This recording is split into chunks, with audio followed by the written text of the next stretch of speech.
Everybody, welcome to Mobility Monday. My name is Bart Hawkinson, physical therapist at Therapeutic Associates, Northlake Physical Therapy. Today we're going to talk about balance, specifically some simple balance exercises anybody can do. And balance is one of those sneaky things that we tend to lose very slowly, and we don't even kind of know that we're losing it.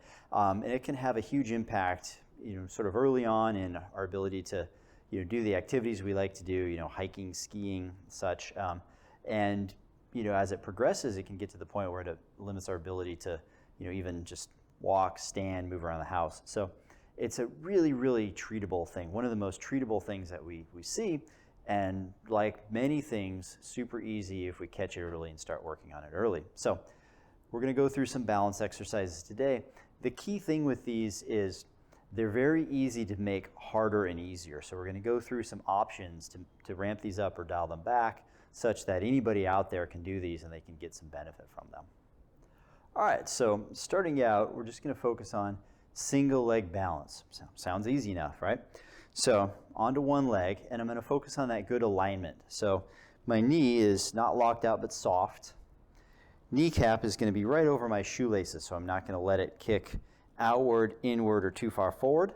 But if I drop a plumb line from my kneecap, it's going to go right over my shoelaces. Hips are going to stay level, so I'm not going to let my hips sway out to the side or drop down. Now, when I shift from two legs to one, there'll be a little bit of a lateral shift as I get my base of support over one leg, but I'm not going to let it bow out or drop down through those. So, hips are stable, knee is soft, and of course, posture is upright and good. Now, from here, you'll feel all your little foot and ankle muscles working. And for some folks, this in of itself might be a little challenging. So I'm just going to have, for demonstration purposes, I've just got the portable desk here.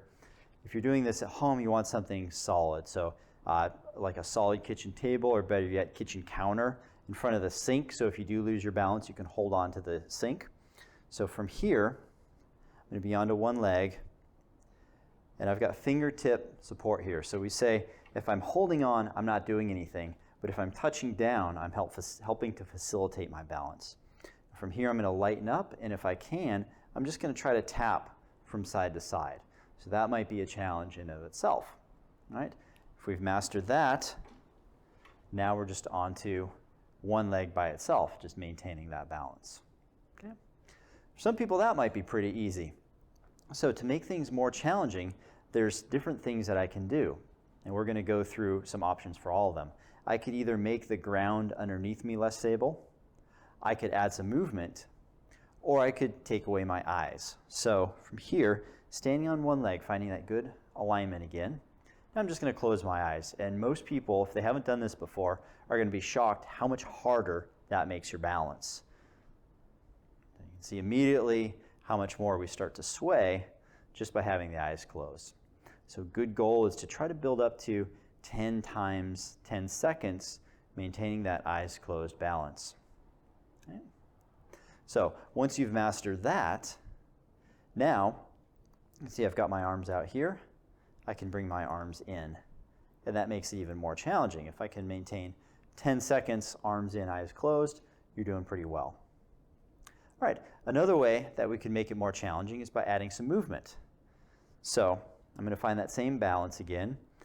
On my right foot this time, knee is nice and soft, hips are level, and I'm just going to shift my weight slowly forward and back. Now, I'm keeping my back, my hip, and my knee straight here. I'm not bending at my hip or bending at my back, keeping that straight and just shifting my weight to my toes and then back to my heel. Toes and back to my heel. Again, looking to see if I can do that about 10 repetitions. Definitely makes it more challenging. Okay. Now, if I really want to spice it up, I can combine both. So now I'm on one leg. I'm going to close my eyes, and I'm going to shift my weight forward and back.